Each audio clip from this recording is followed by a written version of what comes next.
May mga tunog sa kalawakan na hindi kailanman maririnig ng ating mga tainga. Hindi ito mga sigaw o pagsabog na naglalakbay sa hangin. Dahil sa kalawakan, walang hangin. Ito ay mga panginginig, mga alon sa mismong tela ng espasyo at panahon. Isipin mo ang isang tahimik na lawa at may bumagsak na isang maliit na bato. Ang mga along na buo ay dahan-dahang naglalakbay patungo sa pampang. Ganyan ang gravitational waves. Ngunit ang mga ito ay hindi gawa ng bato, kundi ng mga pinakamarahas na kaganapan sa sansinukob, ang pagbangga ng mga black hole, ang pagsabog ng mga bituin. Sa loob ng isang siglo, ang mga along ito ay patunay sa henyo ni Albert Einstein. Bawat alon na ating natutuklasan ay isang pag-awit na nagsasabing, tama si Einstein. Ngunit paano kung isang araw, isang alon ang dumating na may dalang ibang mensahe? Isang bulong mula sa kadiliman, isang nota na wala sa tono, na tila nagsasabing, may mali sa ating pag-unawa.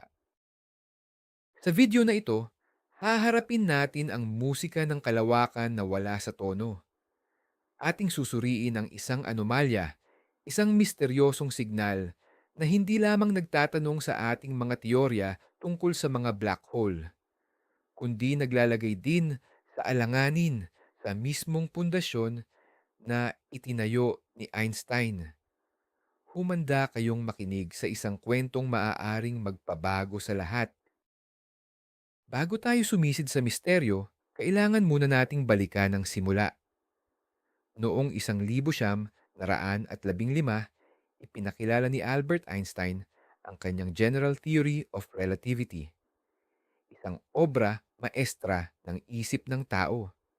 Isipin ninyo ang espasyo at panahon hindi bilang isang walang laman na entablado, kundi bilang isang nababanat na tela, isang kosmikong trampolin. Lahat ng may bigat, mga planeta, bituin, maging ikaw, ay lumilikha ng lubog o kurba sa telang ito.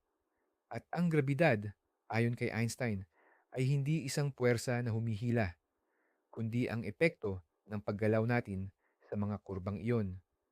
Ang Earth ay umiikot sa araw hindi dahil hinihila ito, kundi dahil sumusunod ito sa malaking kurba na nilikha ng araw sa espasyo-panahon. At isa sa mga pinakamatinding prediksyon ng teoryang ito ay ang pagkakaroon ng gravitational waves. Kung may dalawang mabibigat na bagay tulad ng dalawang black hole na mabilis na umiikot sa isa't isa, lilikha sila ng mga alon sa kosmikong trampolin na ito. Mga alon ng grabidad na maglalakbay sa bilis ng liwanag. Dala-dala ang impormasyon tungkol sa kanilang pinagmulan. Sa loob ng 100 taon, ito ay teorya lamang. Hanggang noong 2015 nang ang mga dambuhalang detektor ng ligo sa Amerika ay unang narinig ang mga along ito, isang mahinang chirp na nagmula sa banggaan ng dalawang black hole, 1.3 bilyong light years ang layo. Ito ay isang tagumpay, isang patunay na muli, tama si Einstein. Mula noon, marami na tayong natuklasang ganitong mga signal. Bawat isa ay umaayon sa teorya hanggang sa dumating ang isang partikular na araw. Mayo 21, 2019, sa mga control room ng Ligo sa Washington at Louisiana at ng Virgo sa Italia, ang lahat ay tahimik. Libu-libong mga siyentipiko at inhinyero sa buong mundo ang konektado sa mga instrumentong ito. Mga dambuhalang laser interferometer na idinisenyo para sukatin ang pinakamaliit na panginginig sa espasyo. Isang panginginig na mas maliit pa sa lapad ng isang proton. Ang kanilang trabaho ay maghintay. Maghintay para sa isang bulong mula sa kalawakan. At sa araw na yon, dumating ito. Ngunit hindi ito isang ordinaryong bulong. Ito ay isang dagundong, isang napakaikling signal, wala pang isang ikasampung segundo ang haba, ngunit napakalakas nito. Agad na nag-trigger ang mga alerto sa sistema. Ang signal na kalaunay pinangalan ng GW 17051 ay naiiba. Ang mga karaniwang chirp na kanilang naririnig ay parang tunog ng ibon na tumataas ang tono. Ito ang senyalis ng dalawang bagay na papalapit sa isa't isa bago magbanggaan. Ngunit ang GWM 105 dalawa isa ay iba.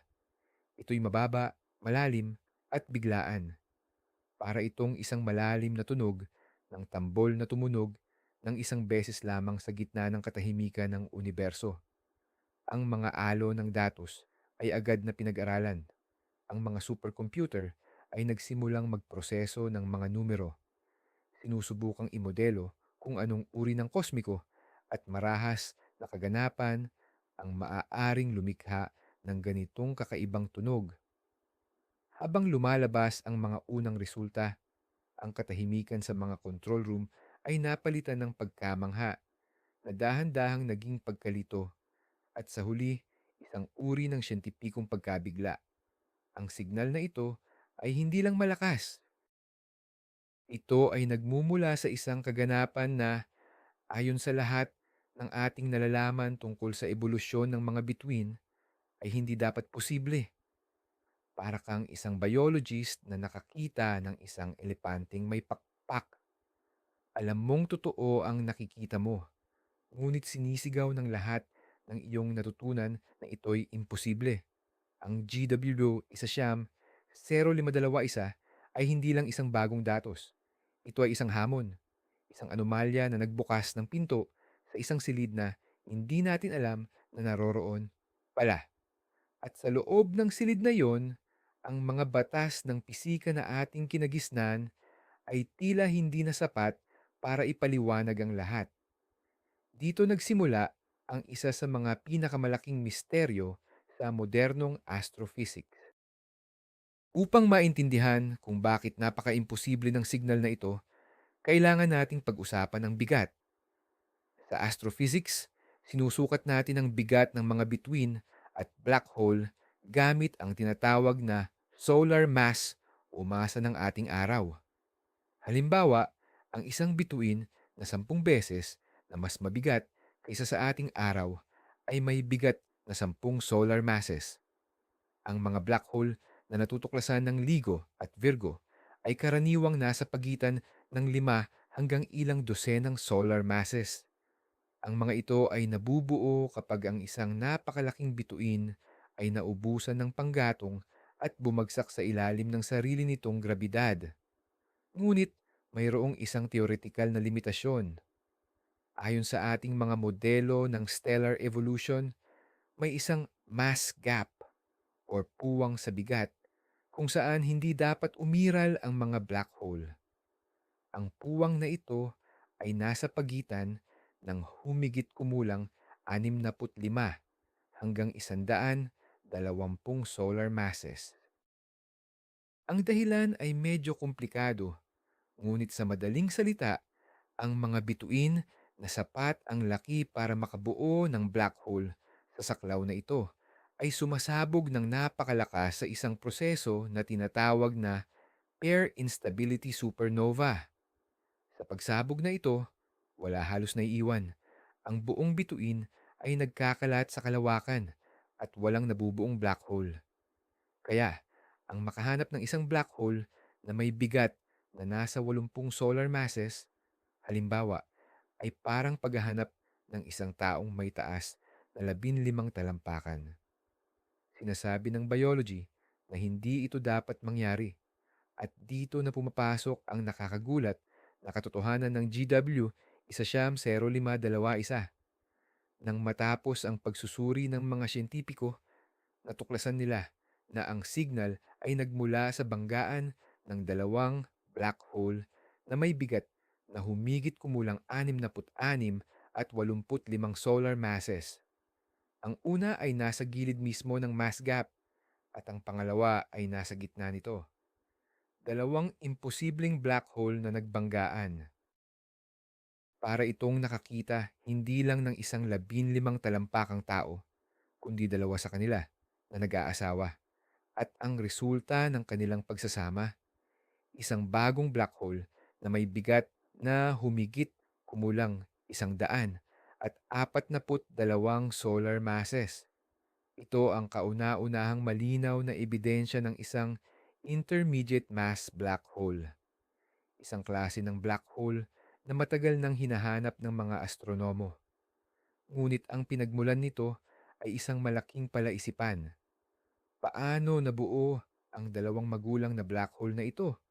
Kung sinasabi ng ating mga teorya na hindi sila dapat umiral, ang anomalya ay hindi na lamang tungkol sa isang kakaibang tunog. Ito ay tungkol sa pinagmulan ng mga bagay na lumikha nito. Pinipilit tayo nitong tanungin, mali ba ang ating pag-unawa sa kung paano namamatay ang mga bituin o may iba pang paraan para mabuo ang mga black hole, isang paraan na hindi pa natin naiisip? Ang tanong na ito ay yumayanig sa pundasyon ng stellar astrophysics at nagbubukas ng posibilidad na ang universo ay mas malikhain at mas kakaiba kaysa sa ating inaakala. Kaya, nasaan na tayo ngayon? Nahaharap tayo sa isang signal mula sa kalawakan.